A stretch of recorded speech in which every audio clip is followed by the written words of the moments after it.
Boa noite, irmãos. Graça e paz.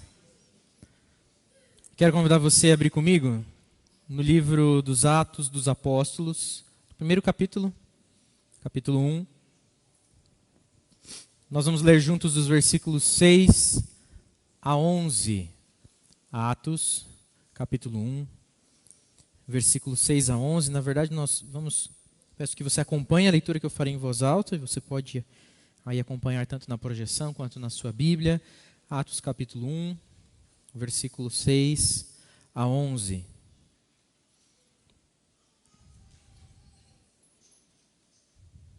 Antes de nós lermos, eu quero desejar a todas as mães um feliz Dia das Mães. Que Deus abençoe sua vida, mamãe. Capacite e sustente sua vida todos os dias.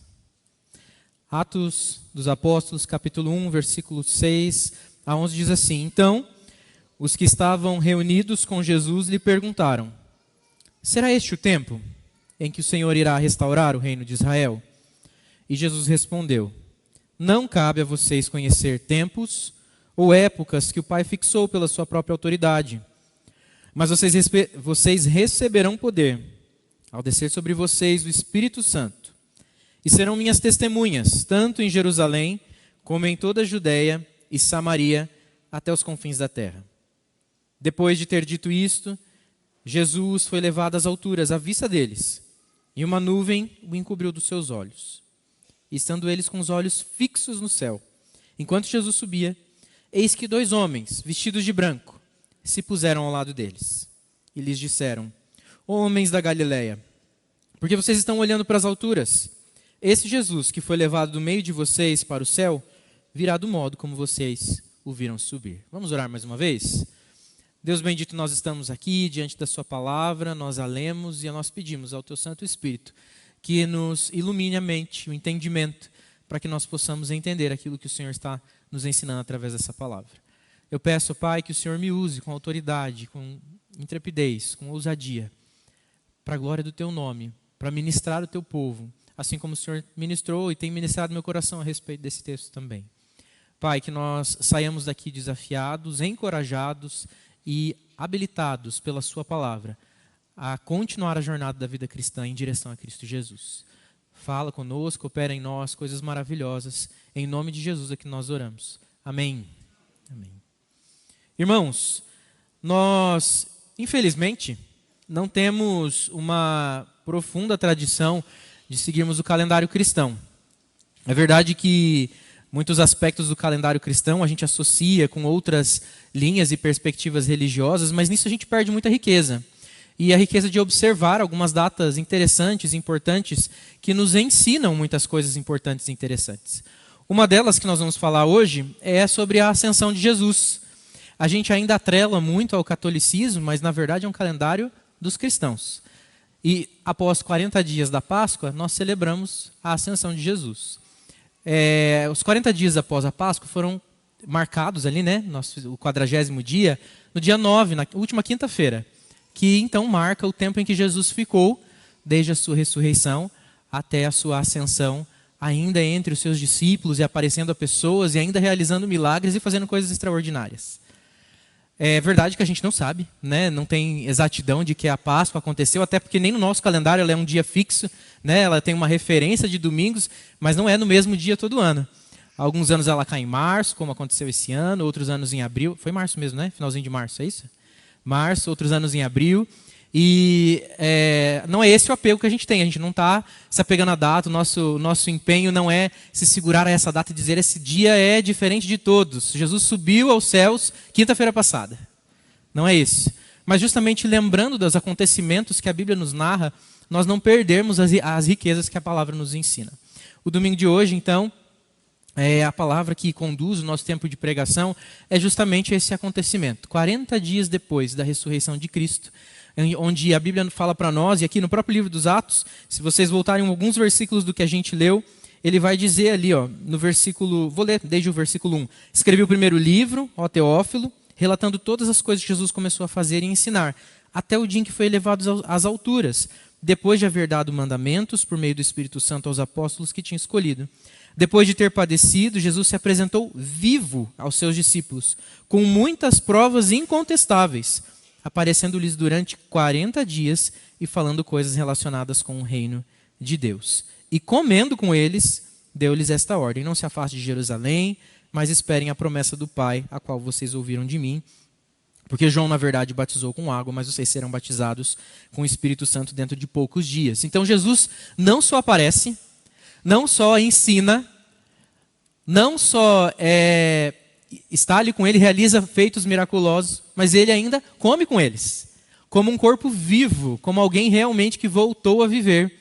Ele não era uma aparição, ele não era uma assombração, ele não era um espírito elevado e iluminado que surgiu, mas era o próprio Jesus ressurreto, em carne e osso, de verdade, no meio dos seus discípulos e no meio daqueles os quais ele apareceu. E ele então fica por 40 dias até que acontece esse exato episódio que nós lemos, onde Jesus é levado ao céu. É interessante que esse episódio é narrado com essa mesma riqueza, ou com uma riqueza parecida, no Evangelho de Lucas. Os outros evangelhos também anunciam, né, mostram, alguns outros, não, acho que não todos, né, se não me engano o Evangelho de João não aponta exatamente esse acontecimento, mas fala muito sucintamente: Jesus foi elevado às alturas. Mas aqui no Evangelho de Lucas a gente tem a descrição, né, na verdade, de como isso acontece, de como isso se dá naquela situação. E a conversa começa não de Jesus dizendo: então pessoal, missão cumprida, é hora de partir. O que acontece é que os discípulos fazem uma pergunta para Jesus. Olha, Jesus, imagina eu aqui, né, aqui na minha criatividade, fico pensando eles concatenando ali com as ideias. Jesus viveu, ensinou um monte de coisa, daí ele morreu, a gente ficou triste, depois ele voltou, a gente ficou feliz de novo, porque a gente pensou que ia acontecer algumas coisas que não aconteceram. Quem sabe agora na fase 2, depois de ele ressuscitar, é que vai acontecer o que a gente está esperando. E o que eles esperavam era uma redenção de Israel. Mas a redenção que eles esperavam ainda não estava alinhada com a verdadeira perspectiva de redenção. O que eles aguardavam de Jesus ainda não era tudo aquilo que Jesus já tinha ensinado para eles. Eles ainda tinham no coração muitas coisas que estavam ligadas com a cultura judaica, com todo o pensamento que a cultura havia produzido. O povo judeu foi chamado desde sempre como o povo escolhido de Deus, a nação eleita de Deus, o povo chamado para carregar o nome de Deus, o povo de Israel, os príncipes do Senhor. Eles então achavam que, como nação étnica, geográfica, eles dominariam sobre os povos da terra.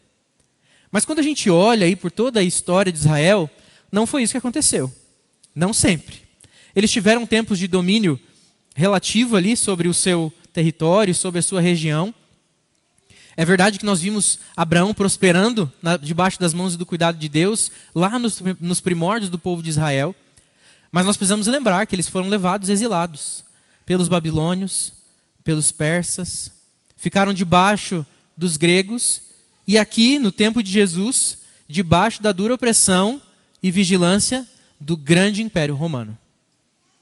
A esperança deles é: nós vamos voltar a ser a nação gloriosa, lá do tempo de Davi, que vencia guerras e batalhas, assim como vencemos muitas vezes no deserto pela mão poderosa de Deus, o povo que girou 7 vezes em torno de Jericó e tocando trombetas viu as muralhas caírem, sem moverem um dedo contra as muralhas, pelo poder de Deus.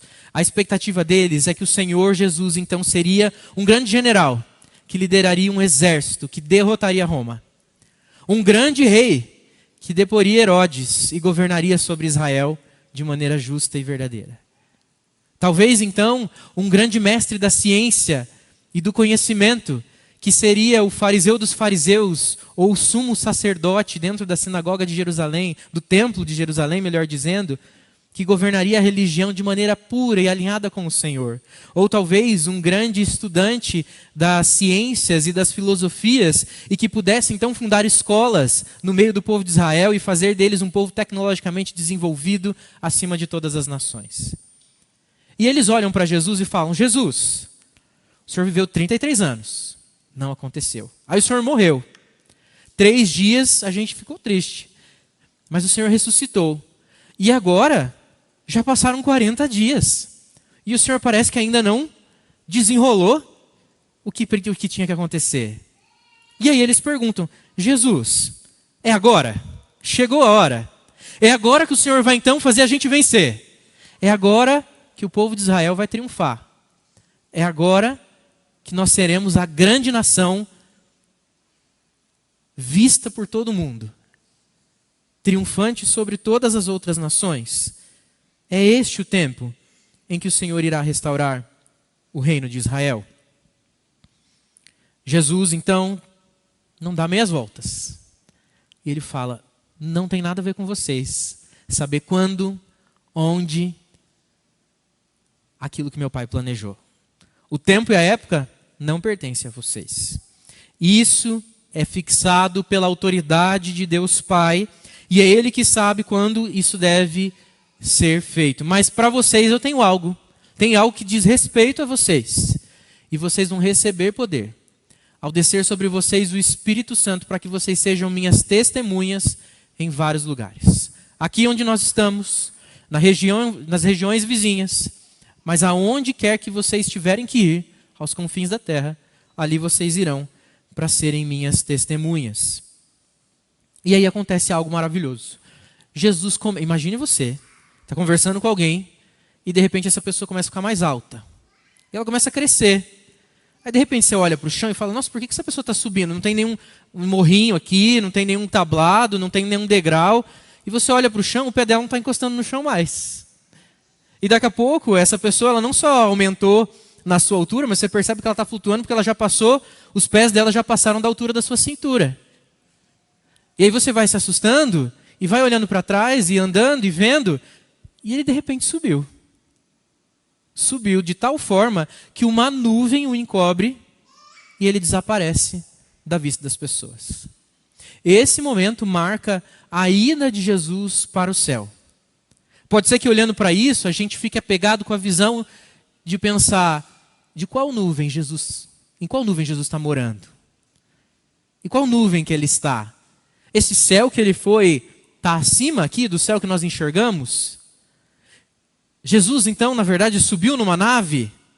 Ele era um extraterrestre antigo que desapareceu pelo espaço sideral. Aonde foi parar Jesus?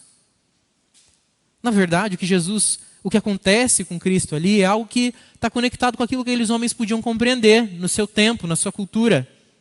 Jesus não vai para o céu fisicamente, no sentido... Aliás, ele vai para o céu fisicamente, né? Mas já vou explicar o que eu quero dizer com isso. É que ele não vai para esse céu que nós vemos aqui. Né? Ele vai para a morada celestial, que é algo espiritual, para além da nossa compreensão. Ele vai de maneira corpórea, física. O corpo de Jesus sobe com ele. Ele não vai fantasmagoricamente, não. Ele vai com o seu corpo para a morada dos céus, para a morada de Deus. O que aquele povo tinha na sua memória e na sua cultura, e quando eles passavam as histórias do povo de Deus uns para os outros e para os seus filhos, eles sabiam que sempre que Deus se manifestava, e se você conhece um pouquinho da história do povo, o que aconteceu lá no Monte Sinai, quando o Senhor Deus se manifestou e Abraão foi lá? Raios, trovões e fumaça, nuvens. Quando o povo caminhava de dia no deserto, o que é que acompanhava eles? Uma coluna de fumaça, uma nuvem intensa. Ou mesmo na tenda do encontro, quando o Senhor encontrava Moisés lá, o que é que ficava parado ali naquela tenda? Uma coluna de fumaça. A presença de Deus muitas vezes é simbolizada, é demonstrada por essa nuvem densa que cobre. O que Deus estava dizendo para aqueles homens foi: Jesus subiu e eu o levei para comigo. Agora ele está morando comigo. Ele não está mais com vocês. E para tirar qualquer dúvida que aqueles homens tivessem, quando eles estão lá, bobos, estarrecidos, olhando para os céus, com os olhos fixos, que a palavra fala que eles estão com os olhos fitos nos céus, embasbacados. O que está acontecendo aqui?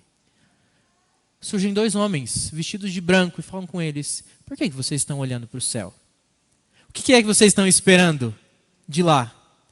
Esse mesmo que vocês viram subir, um dia vai voltar, vai descer.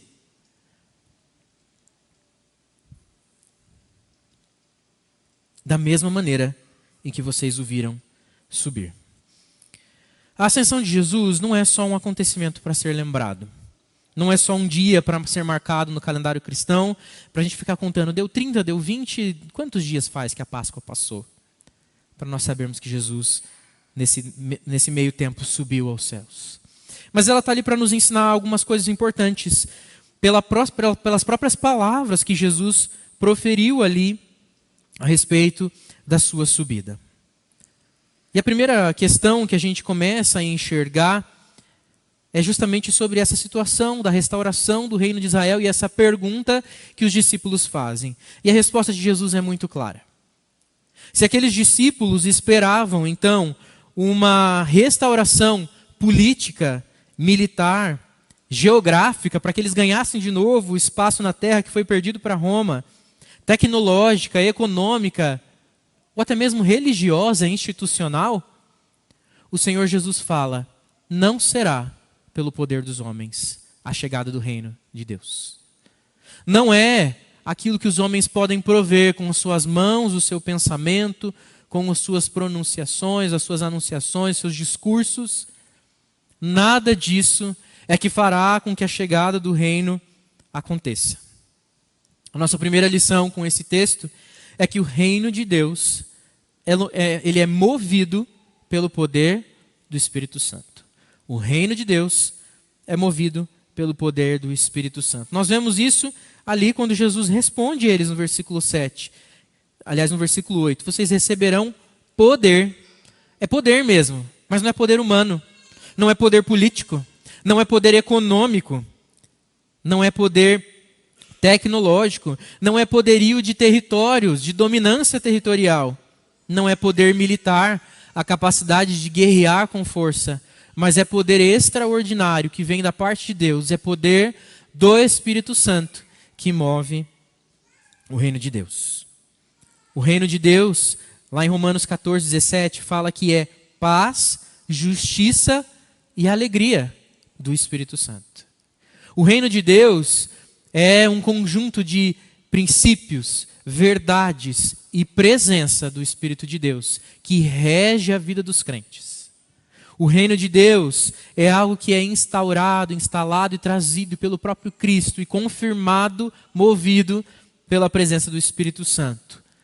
E o Espírito Santo não se move simplesmente por aí, mas se move em nós.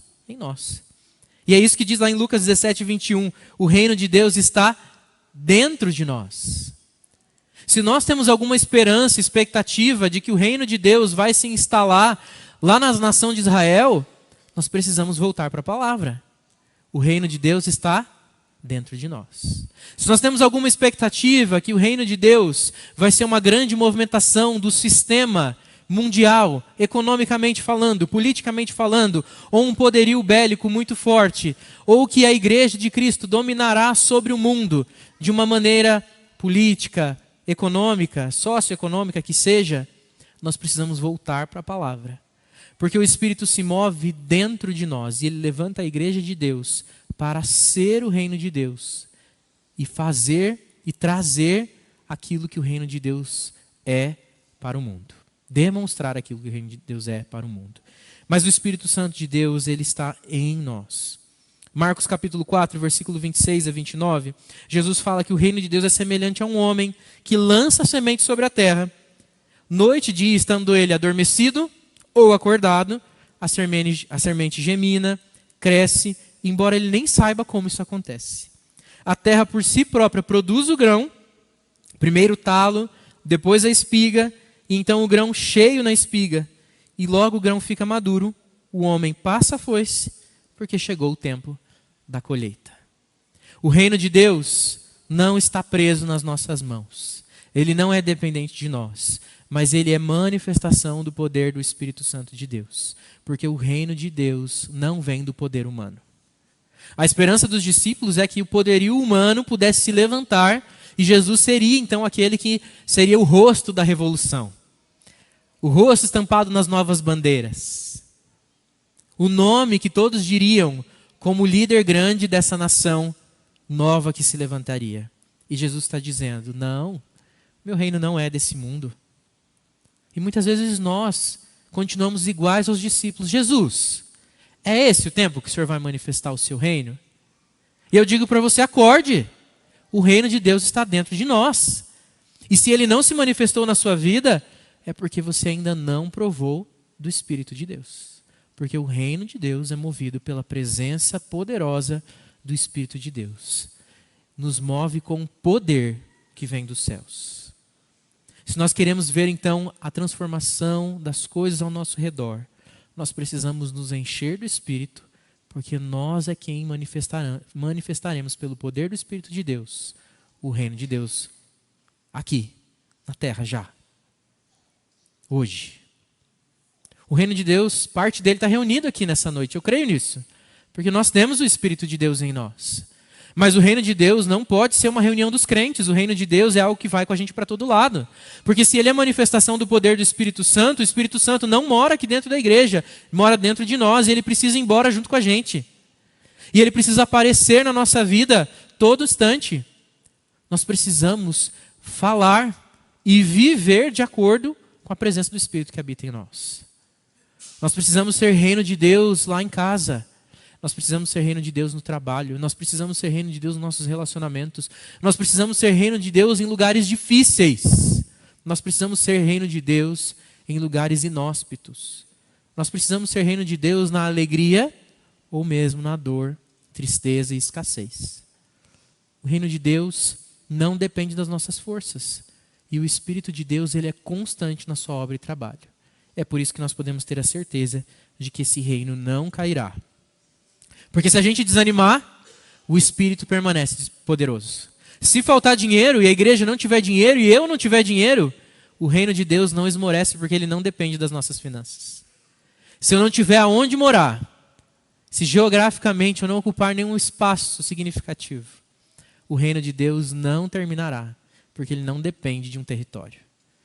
Se eu não tiver força política, autoridade social, influência, o reino de Deus não esmorece, porque o Espírito de Deus é quem move o reino a permanecer poderoso. Lucas capítulo 13, versículos 18 a 21 ainda conta para nós mais parábolas que Jesus fala a respeito do reino. E ele diz, com que se parece o reino de Deus? Com que o compararei? O próprio Jesus fala. É como um grão de mostarda que um homem semeou em sua horta. Cresceu e se tornou uma árvore, e as aves dos céus fizeram ninhos nos seus ramos. Mais uma vez ele perguntou, com que eu vou comparar o reino de Deus? É como fermento, que é pouco, que uma mulher mistura em uma grande quantidade de farinha, mas toda a massa fica fermentada.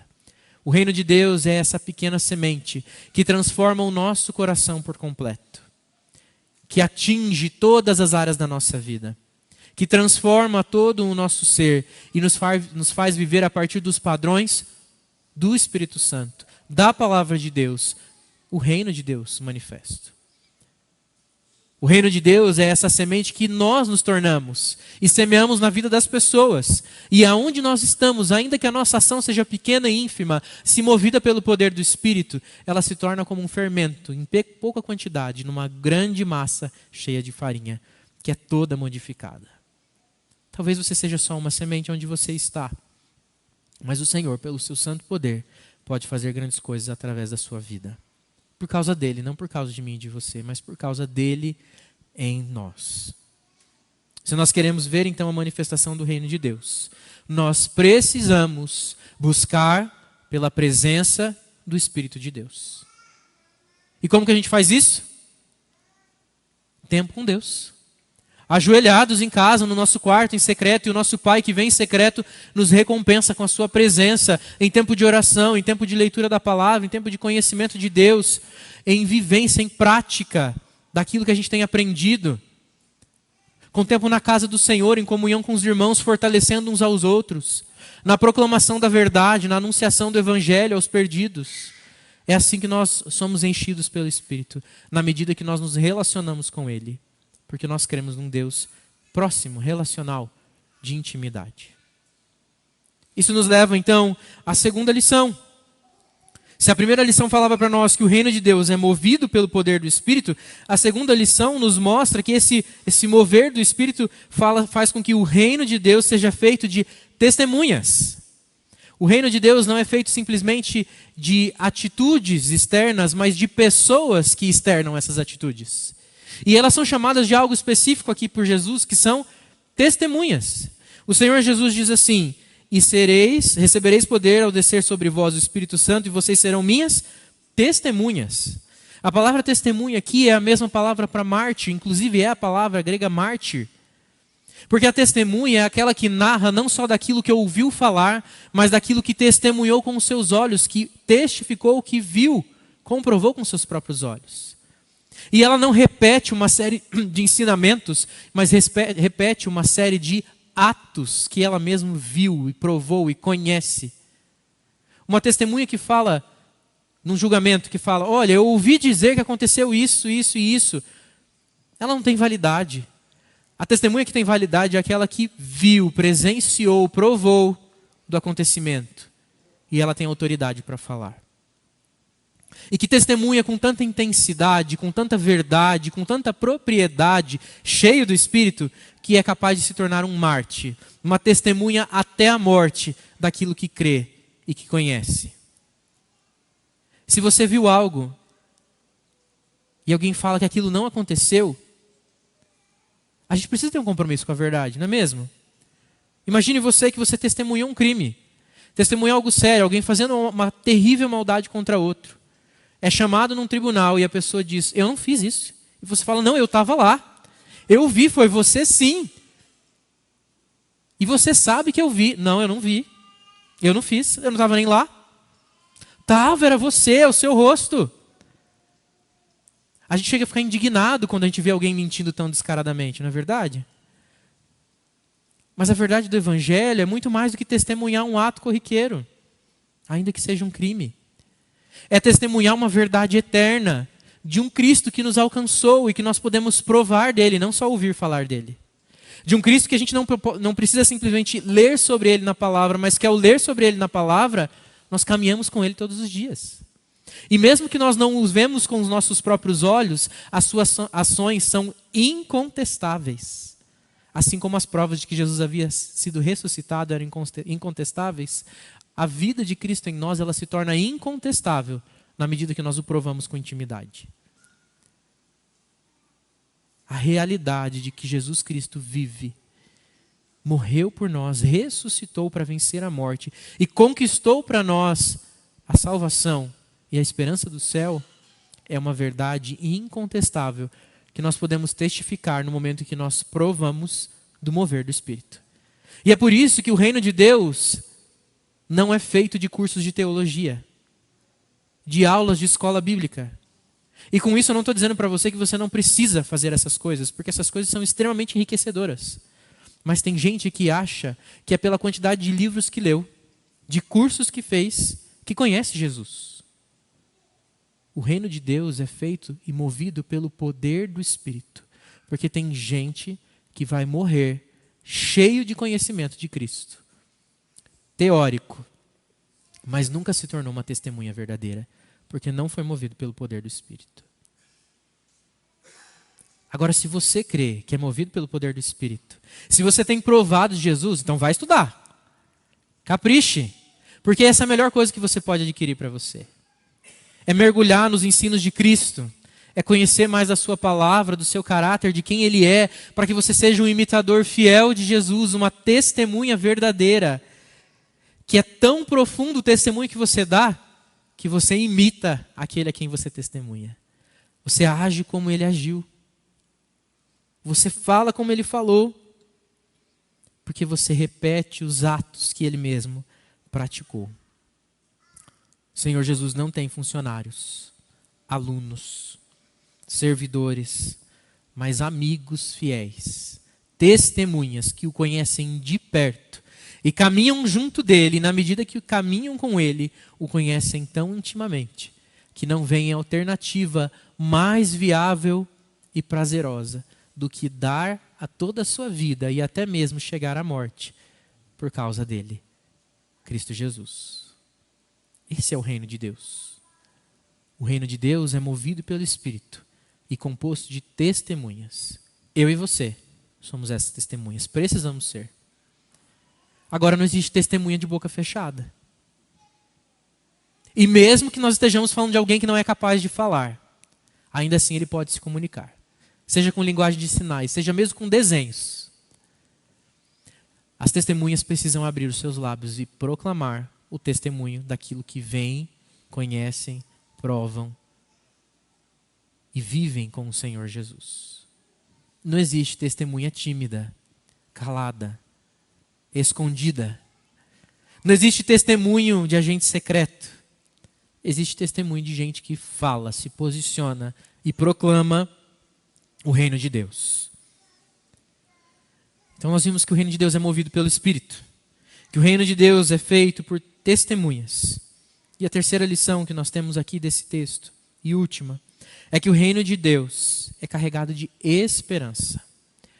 A ascensão de Jesus, ela aponta sobretudo para nós, para uma esperança de que Cristo Jesus foi, mas Ele voltará. De que o reino de Deus é, mas ainda será de maneira plena e completa. Plena e perfeita e completa sobre as nossas vidas.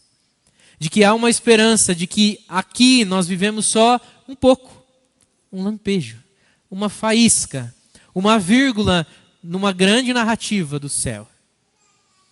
Se a gente pode provar de momentos bons aqui, a gente ainda prova de muitos momentos doloridos, não é verdade? Muitas coisas tristes acontecem. E a gente não precisa ir tão longe, porque tem acontecido muitas coisas tristes ao nosso redor recentemente. Mas lá, a esperança que nós temos é que não haverá dor, não haverá choro, não haverá tristeza, nem perto de nós, nem dentro de nós, nem longe de nós, para ninguém mais. Lá não haverá pranto, não haverá morte, mas só a presença do Senhor. Nem sol vai precisar lá, porque a glória, a majestade, a presença de Deus vai iluminar tudo, todas as coisas. Toda a escuridão será dissipada. Toda a noite terrível não acontecerá mais. Só a glória de Jesus será manifesta. A subida de Jesus aos céus é uma lembrança daquilo que Ele mesmo prometeu, que Ele foi preparar um lugar para nós. Que Ele subiu para que nós tenhamos aonde viver na eternidade. E que do mesmo jeito que Ele subiu, como os anjos anunciaram, Ele voltará. E por isso nós precisamos viver na urgência do retorno de Jesus. Porque eu não sei dizer para você se é hoje, ou se é daqui 50 anos, ou talvez daqui 1000, ou talvez daqui 2 minutos, segundos, não sei. Jesus lembra a gente que os tempos e as épocas não cabem a nós, não nos interessa. E é por isso que a gente precisa viver na urgência do reino de Deus, do reino vindouro de Deus. Não dá para ser mais comprometido com Jesus amanhã. Não dá para ser igual ao regime que na segunda-feira a gente começa. Precisa ser para hoje. Precisa ser para já. Não dá tempo nem de esperar chegar em casa, porque talvez você não chegue. O presbítero Paulo, hoje, essa semana na reunião do conselho, contava para nós da história de uma moça que saiu de casa para fazer uma caminhada e foi atropelada. Aliás, ela foi fugir no atropelamento, né? E o caminhão bateu no poste, derrubou o poste e o poste acertou ela. Ela saiu para fazer uma caminhada. Talvez ela fizesse isso todos os dias. Não dá para saber se a gente não vai cair dessa escada aqui. Ou se Jesus mesmo vai voltar. A verdade é que a gente precisa se comprometer com o reino agora. E enquanto eu falo com você, você precisa clamar: Senhor, socorro. Eu preciso ser testemunha já. É urgente esse chamado. Eu não posso esperar mais. Por favor, me enche do Espírito Santo. Essa palavra precisa nos incomodar. A ascensão, a lembrança da subida de Jesus aos céus precisa nos incomodar. Que Ele voltará. Porque ao mesmo tempo que isso nos enche de esperança, nos enche do senso de urgência para viver o reino já, mas para esperar o reino vindouro e eterno. O reino de Deus é alegria, justiça e paz. Hoje, mas alegria completa, justiça perfeita e paz plena sobre todos nós, filhos de Deus, lá na eternidade, com Cristo Jesus, com a presença real de Deus. Nós vamos reencontrá-lo. Nós podemos e nós devemos manter os nossos olhos fixos em Jesus, como os discípulos fizeram. Embora eles estavam ali admirados com o acontecimento do desaparecimento de Jesus em meio às nuvens, nós precisamos manter também os nossos olhos fixos em Jesus. Mas nós não precisamos manter os nossos olhos fixos no evento, no acontecimento, não no momento da sua partida, como quem lamenta alguém que foi e não volta mais. Mas, sabendo que ele foi, devemos então fazer o que ele nos pediu: sermos testemunhas, cheias do Espírito, proclamando o reino de Deus. Samaria, Judeia e até os confins da terra. Curitiba, Brasil e o mundo todo aonde o Senhor nos chamar e nos levar. O tempo inteiro. Todos os dias. Em casa, no trabalho, em todos os lugares, nas nossas relações. Na igreja, quando o culto acaba, antes de o culto começar. Hoje, amanhã, depois de amanhã, até sexta-feira, sábado e domingo que vem de novo. Nós precisamos ser testemunhas. Enquanto ele não vem, esse é o nosso trabalho, essa é a nossa missão. Testemunhar do Senhor. Um testemunho, então, que nos leva até o dia da nossa morte. E nós seremos mártires, ainda que não morramos perseguidos, morreremos pela verdade e na verdade de Cristo Jesus. Testemunhas até a morte de quem Ele é, das verdades do seu amor, da sua palavra e da salvação que Ele nos trouxe. E nós vamos passar de testemunhas a verdadeiros cidadãos do reino de Deus, carimbados, selados pelo Espírito Santo, que sela o nosso passaporte de entrada para os céus. Não as nossas obras durante o nosso testemunho, mas a presença do Espírito que nos moveu a testemunhar. Essa sim é que garante a entrada nossa no céu. Ele é o selo da nossa salvação, a garantia da nossa entrada nos céus. O nosso visto celestial é a presença do Espírito Santo em nós. O testemunho é consequência de uma vida alcançada e salva por Cristo Jesus. Para a gente encerrar, quero lembrar com você que nós somos conclamados a buscar a presença de Deus, a viver pelo mover do Espírito Santo em nós, para sermos verdadeiras testemunhas, mártires até a morte da verdade, levando o reino de Deus adiante, cheios de esperança de que essa vida é passageira. Esse tempo é curto. A nossa verdadeira vida nos aguarda lá na frente, na eternidade, no céu com Cristo Jesus, o nosso Salvador. A ascensão de Jesus nos lembra que sim, Ele foi. Mas a gente não precisa ficar olhando para cima, perdido, com o olhar perdido nos céus. Nós temos propósito para viver, porque um dia Ele voltará do mesmo jeito que Ele subiu. O mesmo Pai que o levou em meio às nuvens o trará de volta, com grande clamor de trombeta, e todo olho verá, e todo joelho dobrará, e toda língua confessará que Jesus Cristo é o Senhor. E nós cantaremos: Santo, Santo, Santo. Nós louvaremos o nosso Deus e celebraremos o dia do seu retorno, e viveremos com Ele eternamente. Amém? Vamos orar para nós terminarmos esse tempo, e ainda desafiados pela palavra, sairmos daqui prontos para responder ao Senhor Jesus, desde já. Eu convido você a se colocar em pé e orar junto comigo nessa hora. Enquanto eu oro, ore aí também, fale com o Senhor, naquilo que o Senhor Deus te desafiou nessa palavra de hoje, responda a Ele. Diga a Ele o que é que você vai fazer diante dessa palavra. Peça a Ele socorro e ajuda para aquilo que você precisa ser, porque só Ele pode nos capacitar. Senhor Deus, nós ouvimos a sua palavra. Nos lembramos do dia que o Senhor subiu aos céus. É verdade que o Senhor podia ter simplesmente parado de aparecer, mas o Senhor marcou essa ida com um dia específico, para que nós saibamos que o nosso Jesus não se perdeu no tempo, não simplesmente parou de desaparecer e nós não temos para onde ir, mas o Senhor em dias certos subiu aos céus na promessa de que voltaria. E os anjos, mensageiros do Senhor, anunciaram isso aos discípulos. E essa verdade registrada anuncia a nós: o nosso Senhor Jesus irá voltar. Mas Deus, nós não queremos desperdiçar o tempo que temos aqui. Nós precisamos urgentemente ser testemunhas, mártires pelo reino de Deus. Somos cidadãos de Cristo, cidadãos do reino de Cristo. E como cidadãos nós queremos proclamar as verdades do reino. Queremos viver a verdade do reino. E como uma pequena semente que o Senhor planta em nós, Pai, inunda a nossa vida por completo para que nós possamos viver pela identidade do reino de Deus.